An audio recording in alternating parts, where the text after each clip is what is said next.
You're the night sky, trying to make me see your stars. But the dark gets lonely.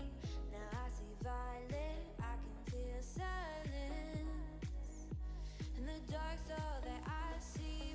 When your stars have burnt out and your heart makes no sound, I'll find violet in your eyes. You'll always be my night sky.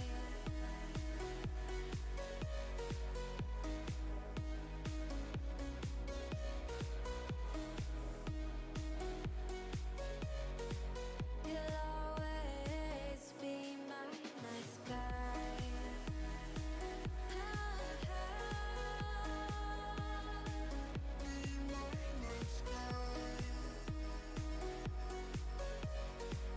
You'll always be my night sky. You're the night sky, hiding behind dark gray clouds. I can't figure you out now. I see your blue. There is so much cold in you, and the silence is so loud when you go. I just stay dancing with my shadow all day. Watch the tide.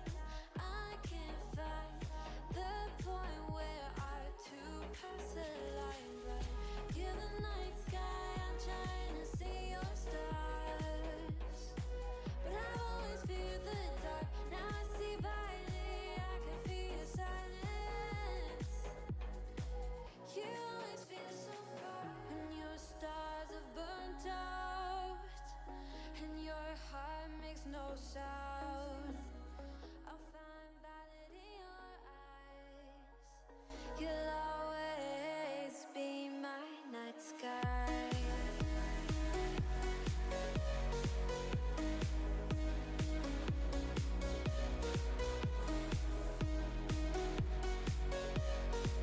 You'll always be my night sky.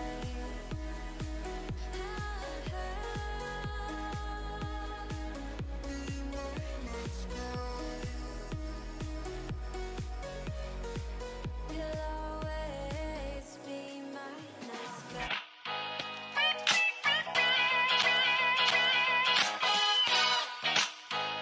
Did they miss us? Do you think they missed us?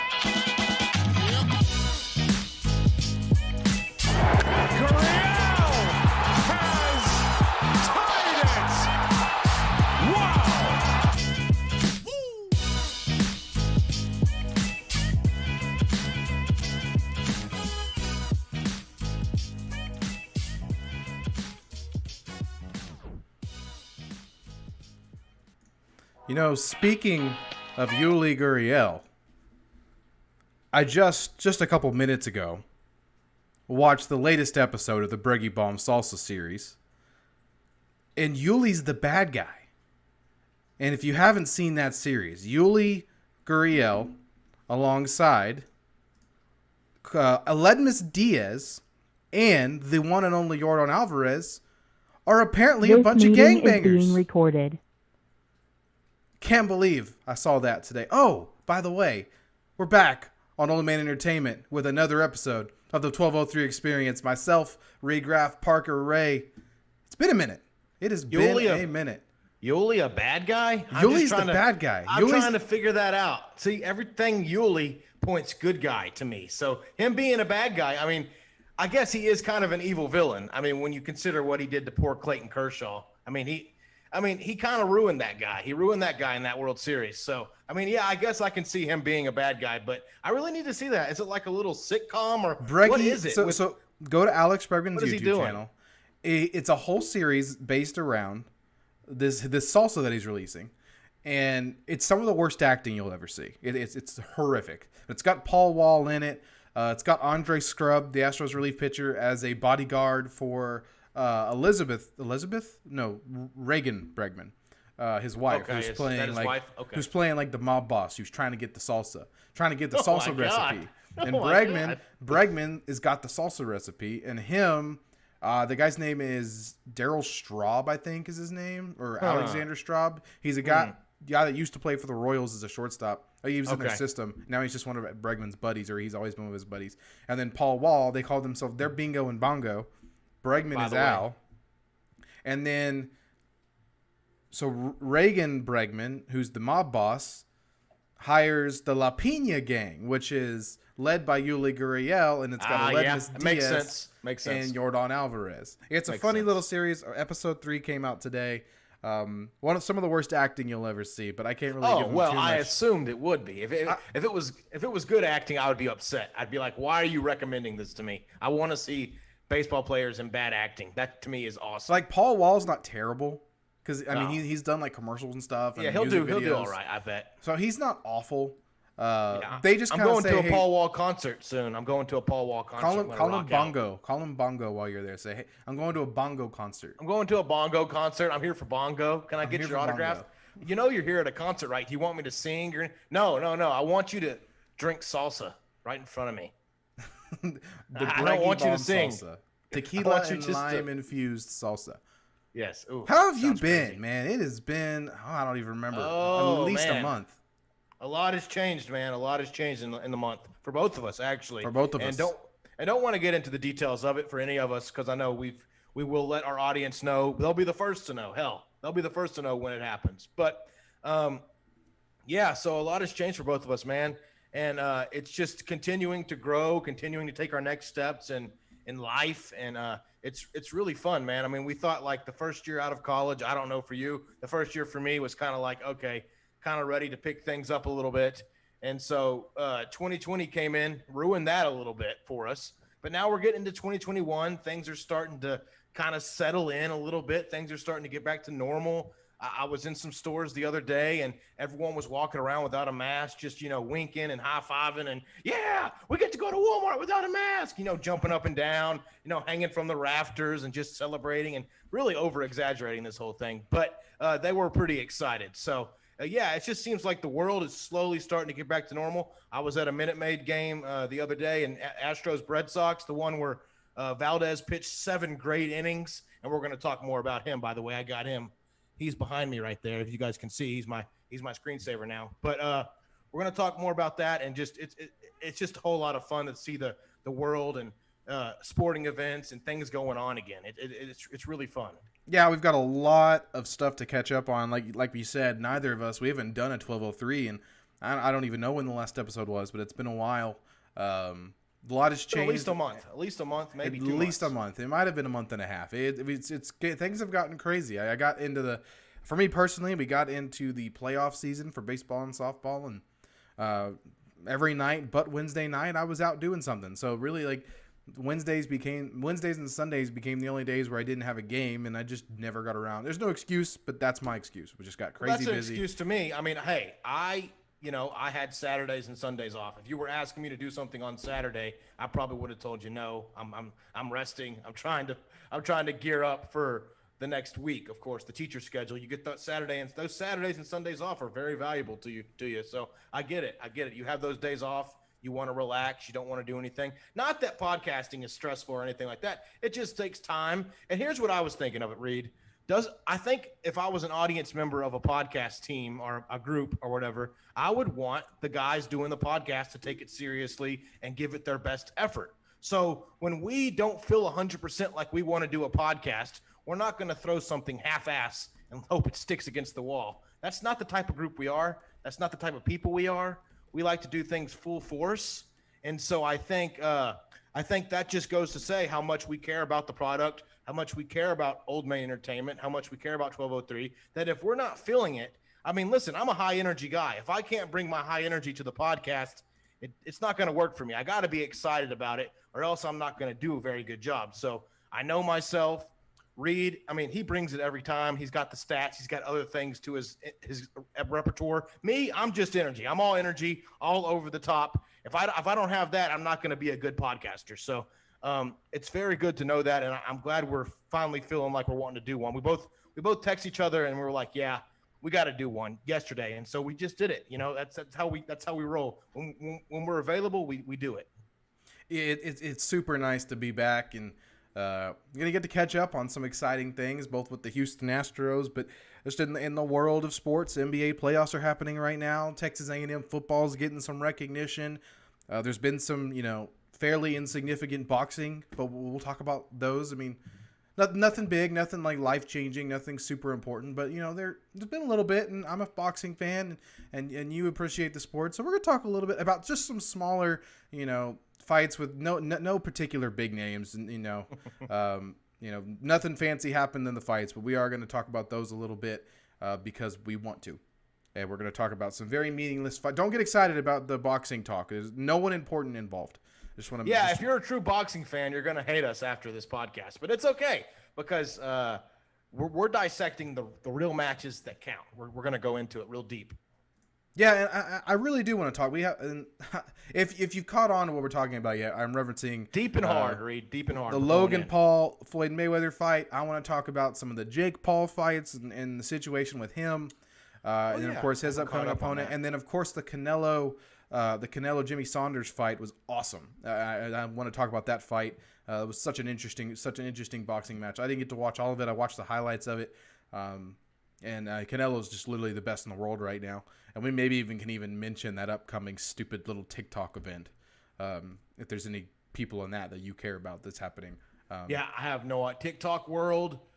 I'm just now starting to get. Well, so there's a YouTube versus world. There's a YouTube versus TikTok boxing event happening. Oh my God. Are the TikTokers going to be like 5-year-old kids coming out? Well, no. How old are these TikTokers? They're grown. They're grown guys. I mean, there's grown people doing TikTok. Probably like 17 to 22. I bet the max age is like 25. Okay. To me, that's like a lifetime, man. Now that I'm a chiseled 24-year-old about to be 25, I'm already at the quarter century mark, man. I'm old. You're just so old, man. We're just a bunch of old guys talking about the TikTok, but the talk tick, the talkie ticky talk, the China app or whatever it's called, but. Yeah, I'm ready. I mean, hey, listen, I guess I'm a YouTube side on that. I don't even know much about it. I'm still a Facebooker. When's Facebook going to come back? Is Facebook going to have a team that sends their guys out to fight? Because I know some pretty crazy people on Facebook that can challenge the TikTokers. Anyway, we got Austin Ruff in the chat, one of my good friends. You met him. He was in my wedding, so Parker's familiar with him. He said, "What's up, Parker?" And he actually gives us a talking point to start on that I didn't even have in my notes. What do y'all think about the Julio Jones trade? I think the Titans. I think it makes the Titans a threat. One of the best receivers in the league, if not the best receiver in the league, not named DeAndre Hopkins, and it gives them a consistent target so that guys like A.J. Brown and not A.J. Brown, Anthony Brown, A.J. Brown, A.J. Brown's right. A.J. Brown's right. A.J. Brown, and they've got a couple other guys in there that they mix in. So and they still have Tannehill at QB, I guess. Yeah, but Tannehill's been an MVP guy. He's been awesome. And I think I'm not trashing Tannehill. Yeah, I think you can ride that. I think you can ride that. So I think it made a lot of sense, especially I saw an article they give up a second round pick for him, and they were like, oh, they got value for him. And I'm like, this is one of the best receivers in the past two decades. And they got him for a second round pick. And we're saying that's value for Julio Jones. There's definitely a lack of disrespect there's a lack of respect for Julio Jones because he played for Atlanta, and they don't care about Atlanta. They don't care about Houston. They didn't care about D-Hop until he moved to Arizona. So, I mean, there's certain markets they just don't care about. And it's sad. It really is sad. But Julio Jones has been, is Tennessee a market they care about, though?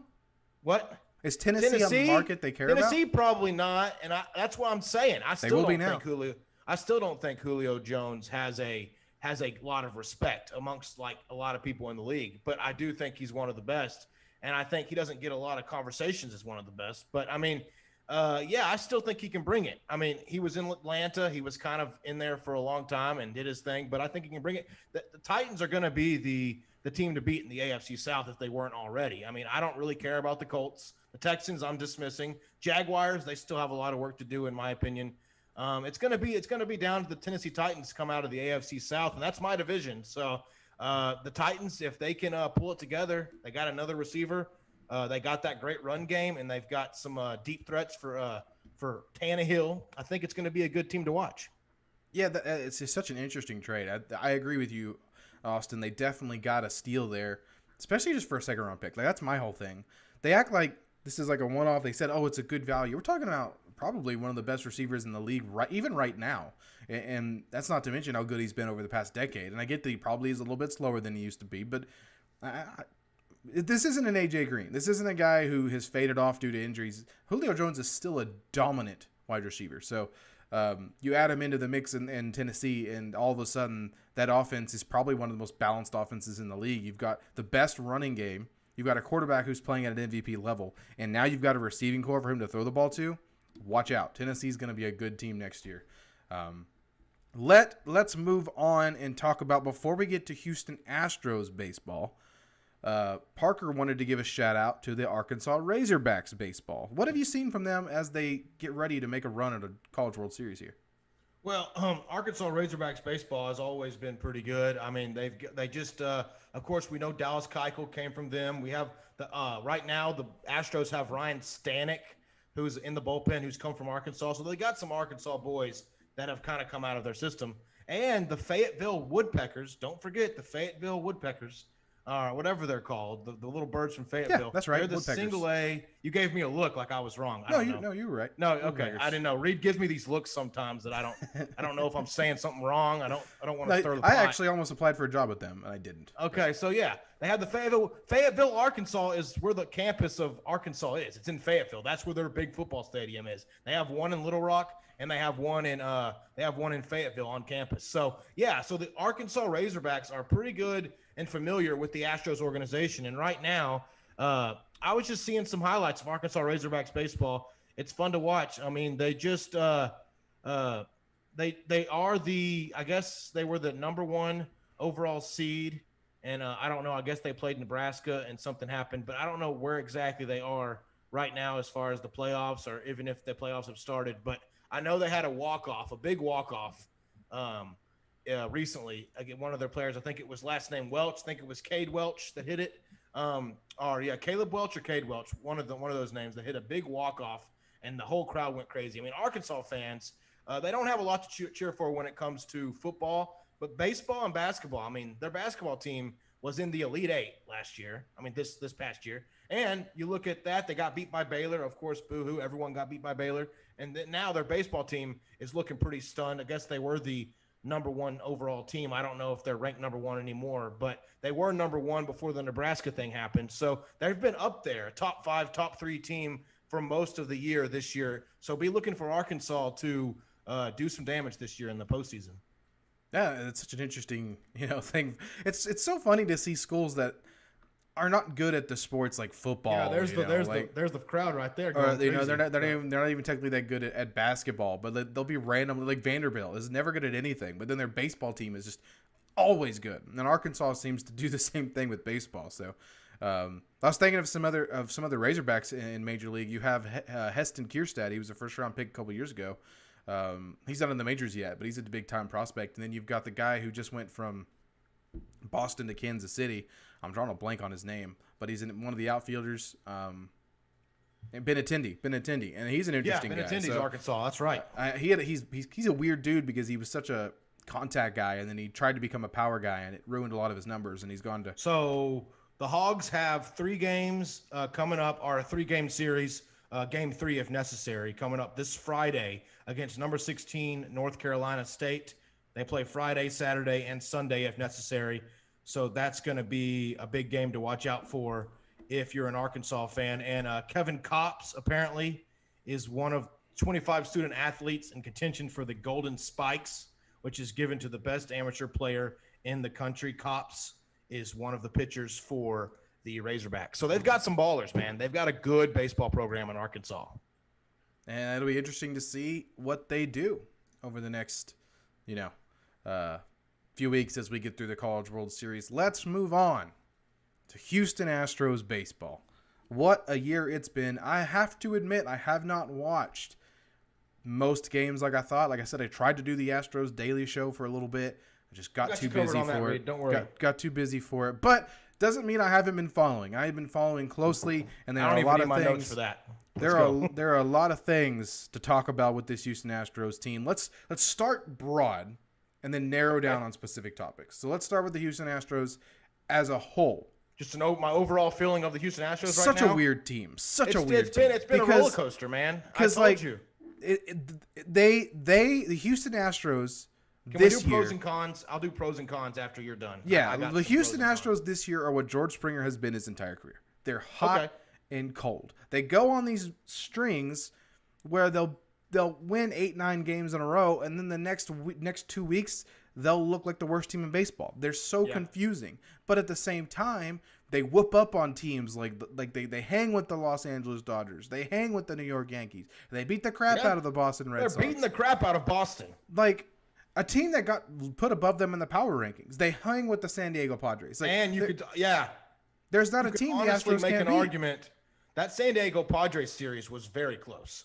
Closer than the final. I mean, closer than the Padres wanted it to be. Yeah, closer than the Padres wanted it to be for sure. And so that brings me into, I guess, my pros and cons.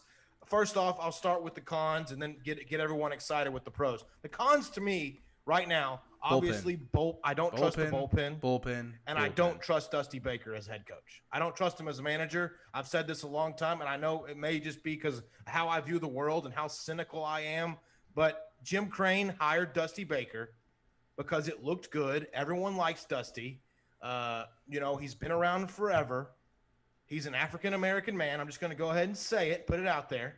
You can hate me later, guys, but he's an African-American that's been in the league for a very long time, and he doesn't disappoint people. He makes everyone feel good. He's a player's coach, pretty laid-back guy altogether, doesn't get too excited, kind of the perfect placement for, after the Astros cheating scandal, Jim Crane had to make, some statements. So he got rid of it. He got rid of AJ Hinch. He got rid of Lunau. He brought in Click, and he brought in Dusty Baker. That was his big statement. He's like, I'm bringing these guys in. It was definitely a politically correct move to bring him in. And I got to say, for the shortened season, Dusty was great. Dusty did everything he was supposed to do in the shortened season. And now, of course, they're giving him another season or whatever. Certain games, especially that Texas Rangers series where the Astros got swept. That's where I started to look at the Astros, and I started to look at Dusty. And it wasn't just the Rangers series. It was a little bit before that, too. But there are certain in-game situations where I don't trust Dusty Baker as far as game on the line, ninth inning. Do we bunt the runner? Do we do a squeeze play? Do we do a hit and run? Those plays that managers have to make in the crunch time. I don't really trust Dusty Baker in the crunch time. I really don't. That being said, here comes back to the pros. The pros is starting pitching with Framber Valdez back, my guy back there, has been awesome. I was at a game in the Boston Red Sox. The Boston Red Sox came to town. It was the game the Astros won 2-1. I was hoping to see a slugfest, but whatever. It was a 2-1 Astros win. It was still a great game. Framber Valdez, I thought maybe it was only his second start coming back from injury. I thought maybe he was going to pitch 5 innings. Okay, Dusty may take him out. Oh, well, no, he's going back out there for inning number 6. Okay, well, maybe Dusty will take him out after the 6th inning. Oh, he's going back out there for a 7th inning? The dude kept going back out there and kept getting 1, 2, 3 innings, kept getting out of jams. He had a bad first inning in that game, but the rest of the game, Framber was lights out. And then he comes back and pitches against the Red Sox last night, and has another great game. He pitches 7 1/3 innings, pitches into the 8th. I mean, the dude was balling out, and he is, honestly, in my opinion, I think he's the best pitcher on the team. I'm sorry, Zach Greinke. I know he's going to be a Hall of Famer. Greinke's a Hall of Famer. I bow down to Greinke, whatever. I know a lot of people on Astros Twitter love McCullers, but to me, Framber Valdez is the guy. He's the guy I want with the rock in his hand. He's been lights out, and he's a dog. He doesn't give up. And so you've got Garcia, you've got Urquidy's solid. Garcia I really like. Valdez, McCullers is trying to call him back. You made the point that Odorizzi, although I'm not a big Odorizzi fan yet, maybe I can be. Right now, I'm just not seeing a whole lot of good things from Odorizzi, but you made the point that he hasn't really been healthy. So we'll see how that goes. But then Greinke, of course, Greinke's going to be solid. He's going to command the game how he does. He's got his own quirks and everything, and he knows how to run a game. So starting pitching, I still think is very good. The lineup, 1 through 9. Chas McCormick has been a baller. I mean, you bring up any of these guys, really, they have just come and they have played. We're going to miss Diaz. Amidas Diaz is going to be out for 6 to 8 weeks because he fractured his hand. That was tough to look at, by the way. I saw that and I was like, yeah, it's broken. That dude, he's tough. He wouldn't go out if it wasn't. It looked really bad. But so he's out for 6 to 8 weeks. That's tough. But overall, this Astros team, 1 through 9, who do you pitch to? They tried to walk Correa one time, I think, to get to Alvarez, or maybe it was vice versa. And I'm like, who do you want to pitch to? You really want to load the bases and put so-and-so up next? No, you don't. You can't intentionally walk a guy in this offense because it just gets worse. It just gets worse and worse and worse. There's nowhere to hide. There's nowhere to hide with this offense. There's 2 guys I'll pitch to. Even though one of them came through clutch recently. Martin Maldonado, I'm not scared of him if I was an opposing team. Miles Straw. I ain't scared of Miles Straw. No. Yeah, he might hit a little pooch single. He might score 1 run. I think McCormick should take his spot, to be honest with you. I mean, he is. McCormick is working his way in. The dude's playing. He's forcing their hand, which is kind of what I thought he was going to do. I mean, he's hitting a home run almost every time he comes up the bat. I think he has like a 750 OPS, which is only like 50 points below Bregman, so he's having a great season. So Blum said, he had like 72 at bats and I think 5 home runs. He's legit. Crazy. He's legit, and he can play good defense. So I think McCormick. I think McCormick's a scary guy in that situation as well. Kind of to your point, but I wanted to give you my take on Framber Valdez. You mentioned him You mentioned him being better than Greinke. I have to pump the brakes a little bit there, and here's why. Here's why. I don't see Valdez as an ace quite yet. Valdez screams Dallas Keuchel to me. He's a lefty. Not high velocity, relies on location, relies on changing eye level, does it fantastic. I think Framber Valdez is a really good number 2, number 3. He does throw a little bit harder than Keuchel, though. He throws harder than Keuchel. I mean, he mid-90s. He can get up to mid-94, 95. I think Keuchel probably topped out at 92. Yeah, mostly in the 80s with Keuchel. Mostly in the 80s. But I'll give Valdez that. He's got a little bit more of an arm.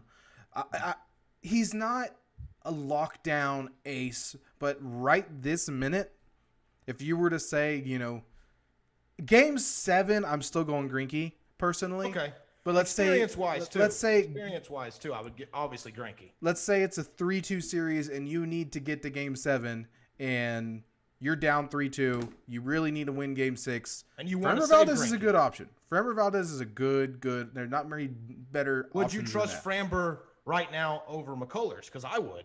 I would. I still think I think McCullers has much more. When I'm saying ace, I think McCullers has ace potential. Yeah. I think Framber is pretty much going to top out at number 2. I mean, not to say that he can't anchor a rotation. I think he really can. I just don't. He doesn't scream ace at me, and I'm not trying to knock him down or anything. No, it's fair. I think that's kind of where he is. And we don't really have a large sample size. But he is a very good number 2 to number 3 pitcher. I mean, doesn't get much better than that.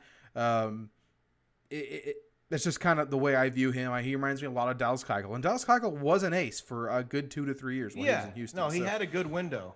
From like 2015 to 2014 to 2016, and 2017 he was good, but he wasn't quite the ace.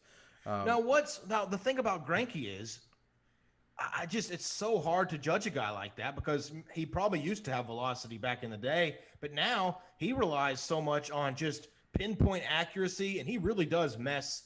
He is fun to watch because he messes with a hitter's head. I mean, when you're going up to bat against Zach Greinke, you really don't know what you're going to get. He might throw 50-mile-per-hour slow ball up there, Eufus or whatever they call that. I mean, the dude, Eufus. And he might change deliveries. I mean, what is Zach Greinke going to do? Does he even know what he's going to do next? I don't know. I don't think he does. But at the end of the day, I'd still trust Greinke going out there in a Game 7, and velocity or not. He's just that he doesn't need velocity. Maybe he doesn't. He's got it. It's just some guys have it, some guys don't. Framber might have it. I don't know. I'd have to see Framber in a Game 7. Need to get the win. Now, what do you think about Garcia? Because he was coming off. He's supposed to be a bullpen guy. I view him a lot like I do Framber. I think he's a lot now. Okay. really I good like middle of the Garcia rotation too. guy. I don't like him as much as Framber though. No, But I think Framber's a better pitcher than he is, but yeah. there's still time. I mean, Luis is a very different pitcher. He's a little bit more velocity, movement type guy. Okay. But I do like what I see from him. He's a nice young pitcher who can anchor the rotation, be in that rotation for the next 4 to 5 years, and at least till his rookie contract runs up. He could be a Colin McHugh type guy. Lots of innings, consistent outings. I mean, that's a valuable guy to have. Maybe a Brad Peacock-esque type player. Do you think? I miss Peacock, by the way. But he is actually doing a throwing for teams sometime here pretty quick because he had like an arm surgery this offseason. I got an update on Twitter. I missed having Peacock in there. But yeah, he used to throw bullets, bro. He didn't throw hard, but he threw straight. Like he knew where they were going. He was fun to watch. So if it comes down to it, and the Astros are in good position, because I think they're going to win the AL West, they're going to be one of the top teams. I think they're going to reach the LCS. Yeah. I don't think they have the bullpen to reach a World Series because I mean you know from watching this team Well, the it past would be few 5 years, straight years of ALCS. Pretty good. That'd be super impressive, and I think that's where they're going to be. I mean, you and I have watched enough playoff baseball the past few years to know that when you get in the playoffs and you get to that Game 5, Game 6, but it becomes though, who has more pitching. Here's the I guess I don't know enough about the White Sox to say this, but if it comes down to the Red Sox and Astros in a 7-game series, it's hard for me. I got Houston. It's hard for me not to take Houston. Yeah, I got Houston. So what if that was an ALCS matchup? If there was a team that has a worse bullpen than us, it might be Boston. Their only good reliever is Matt Barnes, and even Matt Barnes has just been way better. Think it'll shape up to where Boston kind of falls off a little bit, maybe. I think so. I genuinely think so. I think that they don't have quite the starting pitching to keep up with teams like Houston and even at Los Angeles. Because I haven't been impressed. I mean, I only watch Astros games, but I haven't been very impressed with the Boston hype train so far. New York is not going to make. New York may not even make the playoffs this year. They look awful this year. Yeah. They look awful. That's fun to me. Even though all their pitchers are cheating, they're still not doing very good. So. Still not doing very good. Speaking of the cheating, did you see the Garrett Cole interview? Yeah. Where they asked him if he's using spider tack, and he just straight up he said yes I am without saying it. He was like, I'd rather not. I'd rather not comment on that. Say you're a cheater without saying you're a cheater, type of thing. The internet's got those memes going on. Say you're a loser without saying you're a loser. That's exactly what Garrett Cole's doing. He's okay. So there was this one meme going around that said Garrett Cole was just looking around, and he's like, they asked him about spider tack, and it shows him kind of looking confused, and below it, it's a picture of him saying, "I am Spider-Man." He just puts the Spider-Man mask on, so he starts webbing off. But I don't know, man. Let's talk about this. Let's talk about the Yankees. I thought they didn't tolerate cheaters. I thought they hated cheaters. I thought their fans hated cheating. Even though they have like the deepest history of cheating in all of baseball. Yeah, you're real all clear. Cheating is bad. I was told, Reed. Cheating is bad. From what I'm told by social media, the Houston Astros are the only team that cheats. So yes, we're the only ones. And Boston came to Minute Maid, and when the Minute Maid Park fans were chanting "Boston cheated," the Boston fans got a little upset with that. But you know what? It was just a fun time. But yeah, Boston cheated. We know that for sure, and they won. I mean, that's just a thing.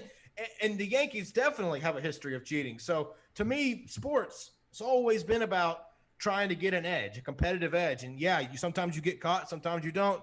But people want to take the high ground when it comes to baseball. It's so funny. Baseball is a great sport. It's America's pastime.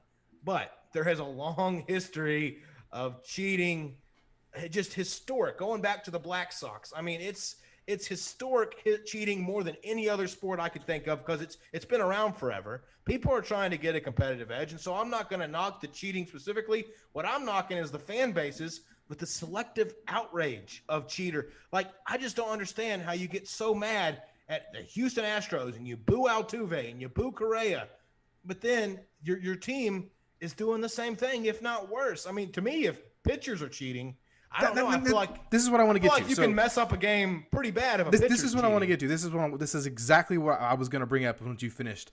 Is how is affecting the movement of a pitch any better or less of a penalty than doing sign stealing, but doing it in an electronic way. Sign stealing happens in baseball. Oh, Little League Little League baseball. Little League. You watch the coach, you figure out what his signs are. The guy on second base relays to the guy at the plate somehow. It's called smart baseball. That is part of baseball. Now the Astros obviously went above and beyond and did the electronic and the trash. We get it. Which other teams are doing the same shit. I just want to get that out there. Like, it is recorded that other teams, Boston did it, Colorado's been accused of it, Tampa's been accused of it. We all know New York's doing it. One smart ass minor league coach they interviewed said, "Here's the thought: why don't you change your fucking signs? You know, why don't you make an adjustment? If someone's stealing your signs, I don't know, change them. You know, Switch it up." Yeah, it's funny to me, but that it's always been like that. But continue. But getting back on, how is it worse? Because if you literally, there are statistics from the Houston Astros where they went pitch by pitch by pitch and recorded when there was a bang and when there wasn't. And when there was, their batting averages went down. They hit worse on pitches where they had the bang and they knew it was coming. So we have evidence that didn't even help. But pitchers are literally adding like 500 to 800 RPM regularly on their pitches, and which is causing historically low offensive numbers, which is causing historically high pitching. We are one no-hitter away, Parker. I don't know if you know this. We are one no-hitter away from tying the record for most no-hitters in a season, which has lasted since like the early 1900s. And we're only 60 games in. We're not even halfway to the All-Star break. No. And we are already about to break a no-hitter record. And you're telling me that we're all okay with this, and we're all we're not getting outraged about Trevor Bauer cheating, about Garrett Cole cheating, about Jacob deGrom cheating, but we're so outraged at the Houston Astros for using a system that didn't even help them. And that's my biggest issue with this whole situation. I don't even know how, like, logically, yes, what you said logically, I agree with you 100%. But I think the way the human mind works, I guess people were just so pissed. It was just such a pissed off time. I mean, from 2016, like 2017, 2016, whatever you want to say, from like that to like 2020, 2021 even, it's been such a pissed off time. This country has never been more pissed off, in my opinion. At least social media makes it seem like that. So it's almost like everyone's misplaced rage was just guided to the Astros. Hey, the Astros. Hey, we don't like them. They're from Houston. We don't normally hear about them. We can really trash them because they're not New York. They're not LA. They're not one of the good, the good, powerful dynasties. So let's just trash Houston. Let's put all our rage on them, and hopefully we can bury them.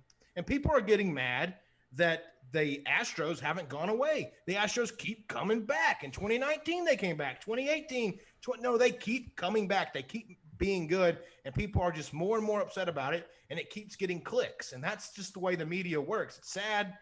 But as long as the Astros are relevant, this is not going away. This misplaced hate is going to keep happening. The Astros are going to be the bad guys for a very long time. Even when players that had nothing to do with the scandal are playing for the Astros, you wear that orange, you're going to be hated. And it's a sad thing, but it's true.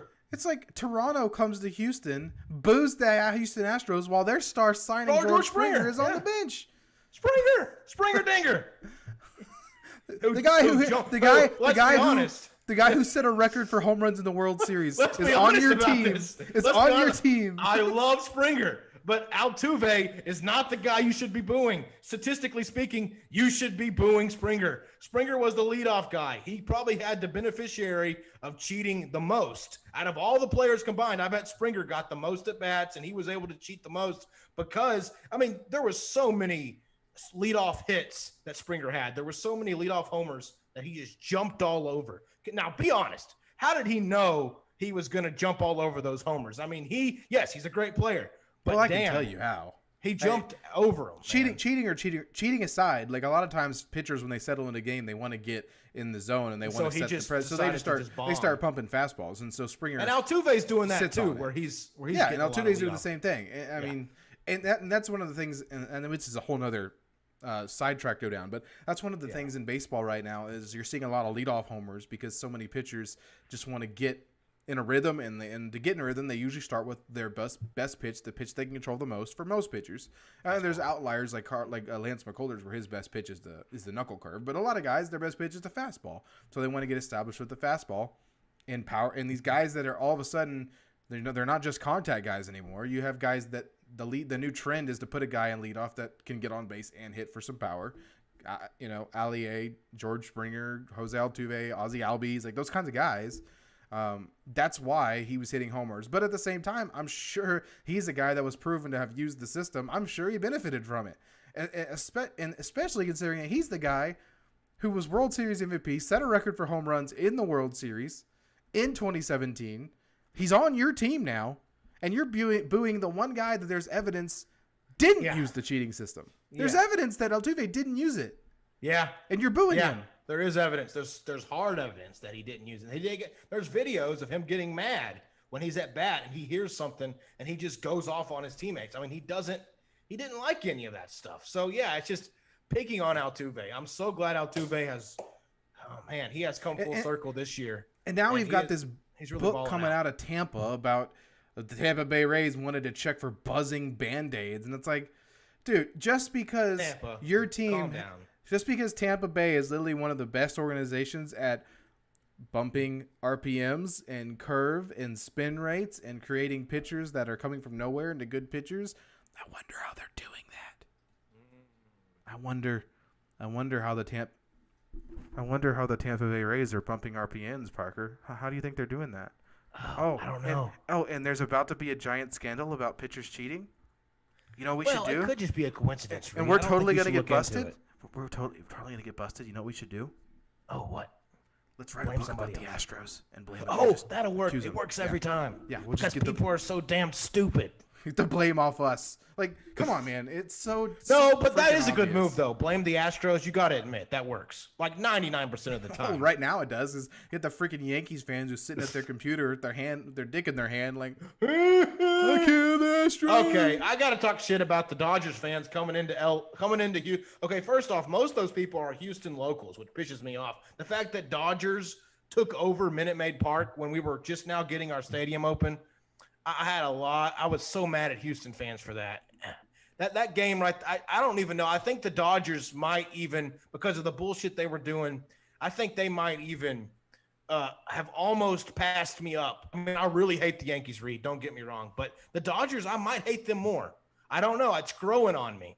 I'm really starting to hate the Dodgers right now. The only difference is, like, Dodgers fans are fair weather fans. Yankees fans are just a bunch of degenerates. They are fickle. They're a fickle bunch. Yankees fans are just a bunch of degenerates. Like, yeah, it's different. Dodgers it's West fans Coast, East Dodgers Coast. fans are just a bunch of rich people from LA who, Yeah, they don't. That or they're like gangbangers who grew up wearing LA hats because they were. In the most of those guys probably cheer for Oakland. You would think. Oh no, Oakland fans are probably pretty nice though. I always heard bad things about Oakland. I don't. Yeah, well, they have to play in a giant urinal, so they probably are mad about that. They are probably pretty upset about that. But yeah, I mean, as a team, yeah, I dislike the Dodgers. I think they run their mouths a lot, even though we all know they went and signed Trevor Bauer, who's definitely been cheating for 5 years now. So yeah, leading the charge. Literally says he's cheating, and he literally is like, he basically has said, I wanted them to break down on pitchers cheating, and they didn't, so I started cheating myself, and it made me $1 million, like a 100 millionaire. Like, he's pretty much said that. No, he's admitted it. If we're so against cheating, then why are we signing Trevor Bauer? You know, it's just a whole thing. And I'm actually paying attention to the there's so much baseball stories out there. I'm actually paying attention to the Mets a little bit. I hope they eventually fall off, but I don't know. I've just kind of been against the Mets recently, but I don't know. They've been doing pretty good. Who do you think's going to win the NL East? Do you think the Mets are going to stick it out, or do you think that's not the Mets way? The Mets are going to choke. The Mets way, right? The Mets way is to give you hope and then throw it all away. Good. I'm counting on that stability. I'm counting on it. The Mets are like the Angels. They're gifted the best pitcher of their decade, and they're going to waste his career. They're never going to win anything. That's sad. That really. The Angels were given the best player literally ever, and have done nothing with them. They have the two best players in baseball. They have literally the best player since Mickey Mantle. Ohtani, man. Ohtani's probably going to win an MVP. And then they have the best two-way player of like a literal anomaly. And they're not going to win anything with either one of them. Ohtani doesn't make any sense at all. He shouldn't be that good. He had a 470-foot home run yesterday. 470. He does everything. Not only does he pitch, he throws 102. He's a freak. What are they doing over there? Now I bet he ends up being like Bo Jackson. He gets 4 or 5 like amazing years, and then an injury happens, and he just kind of. Yeah, I don't think because that's a funny thing how sports work. You get a guy that good, and they only gifted him for like a little while, and then God says, "Nope, injury time." Takes Yeah. it away from us. Not blaming God or anything. But I feel like Shohei's the closest in our lifetime we've gotten to seeing a guy in the Bo Jackson like. Yeah, I guess we should just form. enjoy it. We should just enjoy it because like we don't have a lot. He's not going to win anything. He's in LA. He's playing for the Angels. We don't have to worry about them winning anything. With the way sports are now, you're never going to see a true Bo Jackson where they play 2 professional sports because that's never going to happen again. He totally could though, bro. He could play like small forward. He could, and I believe there's a lot of athletes that could. But the way Bo Jackson did it back in the day, it was perfect timing for him because now you've got lawyers, you've got agents. I mean, can you imagine your agent saying, "Oh hell no, you're going to play football? What are you doing? No, stick to one thing. Don't hurt yourself." You know, it's like Kyler Murray. He definitely wanted to play both. Definitely. Yeah, his agent shut that down. It wasn't him. Yeah, he probably could have played both. He definitely could have played. What is he? Shortstop in the offseason? Johnny Manziel got drafted for both. He was a shortstop draft pick. Probably should have gone. Probably should have gone baseball. Baseball's way more welcoming to alcohol and drugs and stuff. So baseball's you can cheat all you want in baseball, apparently. Well, unless you play for the Astros, then it's a problem. But yeah, you can't come to Houston and do any of that. But outside of Houston, it's a party out here. you better be clean cut in Houston because you got a bunch of eyes on you. Well, you can't because the Houston Astros are doing the same shit that the Dodgers and Yankees are doing, but they're a better team and beat them. So all of a sudden we have a problem with. Can you imagine if we had any really? I mean, Houston Astros. If we had some real bad characters, how bad it would be. But really, we have such likable guys that the worst thing they can do is try to find a team cheating scandal. I mean, listen, Bregman, he's making YouTube salsa videos. They hate Correa, but I mean. The worst thing they can do about him is probably, I guess, his wife is hot, so we hate him for that. I mean, he's going to go play for Boston, so he's about to play for Boston, so they're starting to be a little nicer to him now because he's about to go east. You know, he's about to get into the money. So, I mean, it's just funny that if they dug into any other team like they've dug into the Astros, they'd find some really bad stuff. But our guys, we're out here making YouTube salsa videos. We're living life clean. Just doing our own thing, man. HEB commercials and salsa videos. That's it down here, baby. You know what you should do about those Dodgers fans? I want to punch them all. You should challenge them to a boxing match. Every single one of them. That's how you solve things in 2021. YouTube boxing. You know what? Hey, I'll do Facebook boxing. I'll do Facebook. I'll do Facebook it with the old boxing. People. You had Parker Ray v. I'm the Facebook superstar anyway. I don't know any Dodgers fans that are like relevant. Other than the celebrities that show up once they make the playoffs, I'll fight some celebrities. They'll be there. They'll be there once they reach the playoffs. But before the playoffs, they don't care. Well, I do think there should be YouTube boxing. LeBron will be at Houston Astros games until the playoffs, and then he'll go to an LA Dodgers game once they're in the playoffs. LeBron will LeBron has a lot of free time. He's not even playing basketball anymore. He's done. He's ready to make that Looney Tunes movie though. Yeah, James Harden will be an Astros fan until the playoffs, and then all of a sudden. Dodgers Harden. time. Yeah. Harden got injured, by the way. So happy about that. I mean, I'm not supposed to. Hey, Blake Griffin's back though. Yeah, the Nets are probably still going to win a ring, and Harden's probably still going to benefit from it. But he's not gonna. I mean, he's hurt. He may not even play, but he's still going to get his ring. I mean, that's what he wanted, Reed. I understand now what James Harden wanted, and this is what everybody wants. People nowadays, they don't want to earn stuff. They just want stuff given to them. So that's kind of what James Harden wanted. He didn't want to work for a ring in Houston. That's icky. Work? I don't like doing that.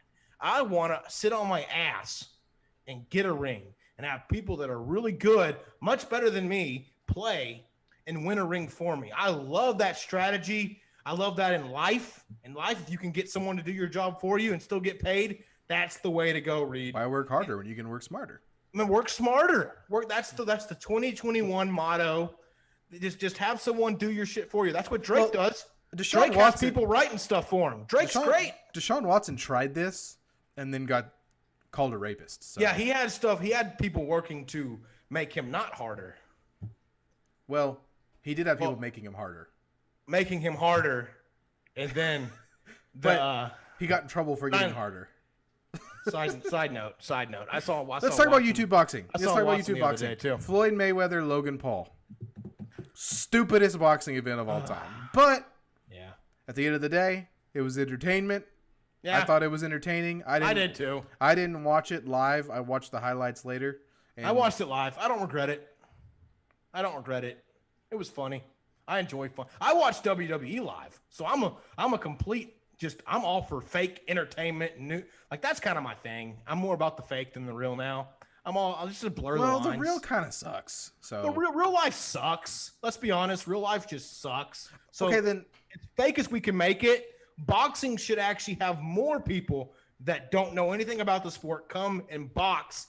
I would pay money for that. Chad Ochocinco was fighting a bare knuckle boxer. Rocked. He got rocked by a no-name bare knuckle boxer dude who, I mean, I don't even know the dude's name. Apparently he's supposed to be like a big deal now. He said, "You're going to remember the name." I don't remember the name.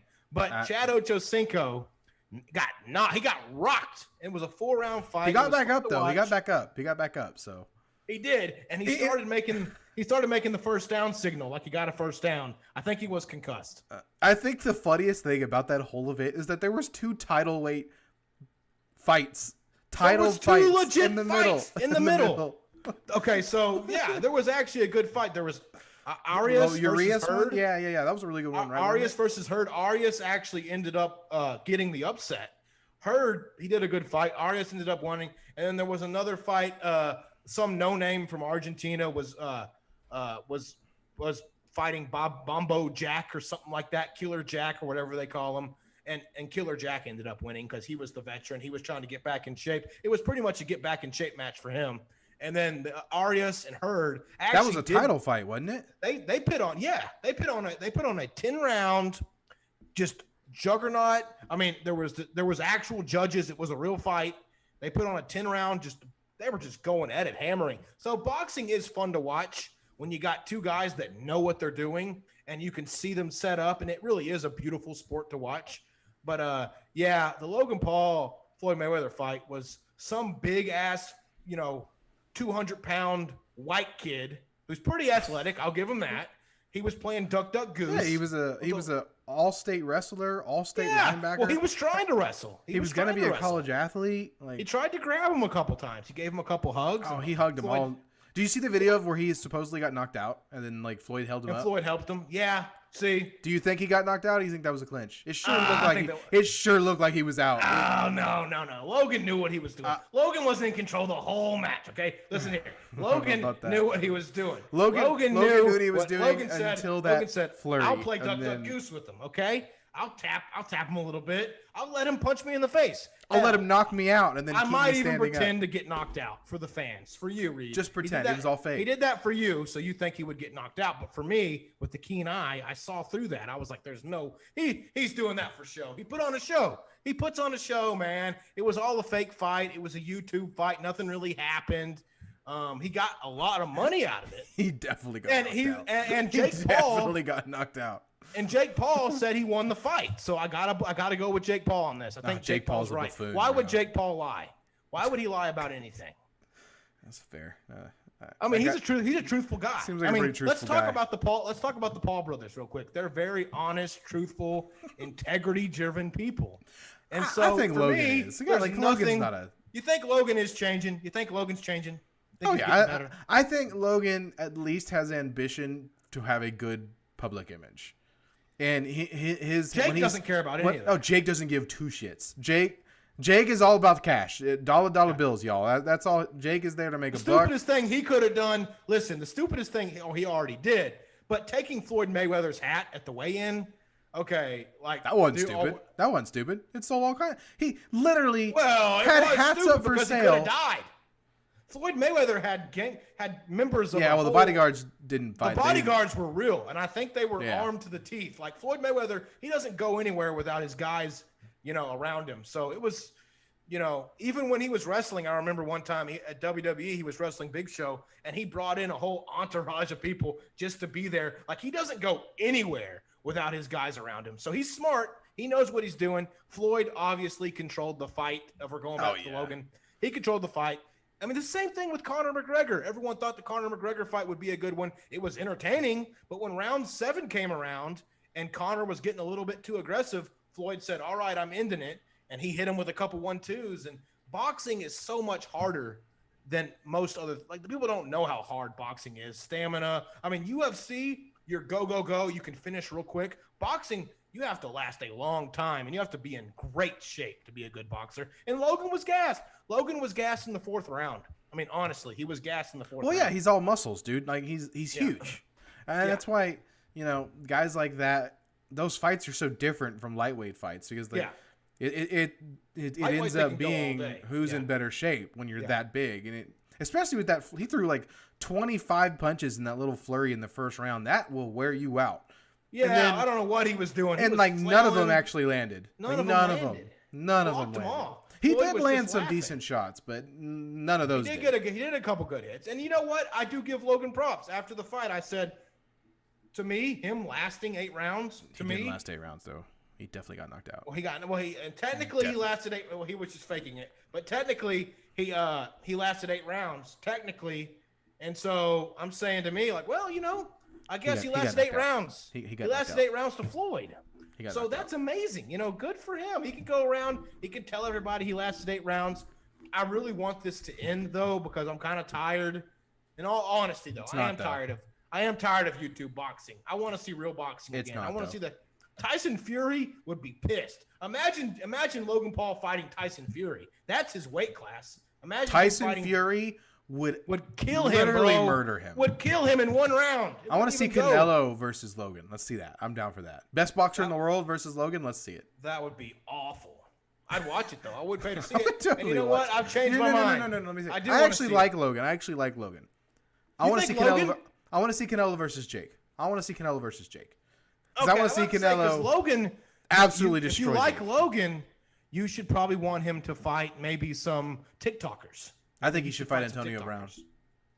Maybe he should fight Antonio Brown. You know what? I would actually put money on Logan for that. I would. Oh yeah. I'd put money on Logan. I think some of these guys, I think these boxers are fine. Whatever. They can talk all the shit they want. But some of these other guys, like these football players, these other guys. What's realistic? They're talking shit on Logan. Dude, they need to get in there. I wonder how long they would last against Floyd. I don't know. The fight that Logan needs to take, it's a guy, he's bigger than him, but in his class. Because once you get over a certain weight, you're just all heavyweight. Once you get over 190 something, it's all... Logan versus Gronk. He already fucked up his brothers. Let's fight Gronk. Let's make that happen. Big white boy versus bigger white boy. Bigger white boy. And blonde versus blonde. To me, Gronk, I feel like he would just take off the gloves and eat Logan. I feel like he would just take off the gloves and eat him. But yeah, no, Gronk would probably get a couple good shots. To me, Logan. See, here's the thing. Here's where it gets tricky. I talk shit. Logan isn't like it's that out of shape. He actually did train. He went to Puerto Rico. He did some things. He actually did improve. From his last fight, I thought he did look pretty good. But you go in. Why do you choose Floyd? Why you're first and you're gonna choose Floyd? It makes everybody look like, come on, dude, you're disrespecting the sport. You can't jump all the way to the top guy. You got to ease into it a little bit. Yeah, be like your brother and just fight a bunch of dudes that have zero boxing experience. Do that. That's what Jake's doing, and Jake's winning. Oh yeah, because he's fighting people that have never boxed before. He's winning. He's finally fighting someone who is even a little bit of box, like Tyron Woodley. I think Jake will win that fight too. Oh, no. No. Against Woodley? No. He's not going to knock him out like he has the other guy. I think it's going to be a legit fight. He's not just going to walk in there and knock him out. I don't even think Woodley's known to I don't even know if Woodley, he's a UFC guy, so he's like Askren. So here's the difference though. Woodley's a striker. Woodley's one of the best strikers in UFC, or he was before he kind of fell off. He's lost like 4 fights in a row, but Jake is not a main eventer. He doesn't get me excited. I don't buy pay-per-views for Jake. I would for Logan. To me, attracts more popularity, I think, than Jake does. Jake's just a bad name. Jake. I'm gonna root for Jake. Jake Paul. Jake Paul. But Logan, dude, Logan. That's some. Logan's Logan. like Wolverine. Authority. Logan. Authority. Paul. Jake. I'm the brother. Jake. Jakey. Jake Paul. Jakey. No, Logan. With some. Way better headlines. Way better. It's all about the name. It's all about the name. Parker Ray. That would scare some people shitless. Reed's not very strong. Reed's all right. You get there. I'll fight under your name. You'll be Parker Ray. I'll fight for you. Yeah, that would be awesome. I wouldn't even have to train. I just show up when the paycheck comes out. I did my fighting. Again, comes back I'm still getting paid. 21. It comes back full circle. I mean, I got somebody else to do my work for me. I come in, I collect the paycheck. I'm doing the James Harden method, baby. I'm coming in when I have to come in, sign the dotted line. That's life. That's life now. That's how it is. Nobody wants to work. Nobody wants to do the real work. That's reminded me that you were singing the Frank Sinatra lyric. That's life. Making other people do your work for you. What else you got? Yeah. I have a right hand, a left hand, a right foot, and a left foot. All toes are available for anything. And I have glasses. I'm a I think that's gonna do it. 24-year-old male, single. Been talking to some girls lately. Oh yeah, Back- we'll hear more about back that. to me. Oh, I talk to them. They don't talk back. But I've been talking, so it's good. It's good. You know, Oh, you never well- know. You never know. Keep us posted Never know, on that. Keep us posted on that. I All right. will.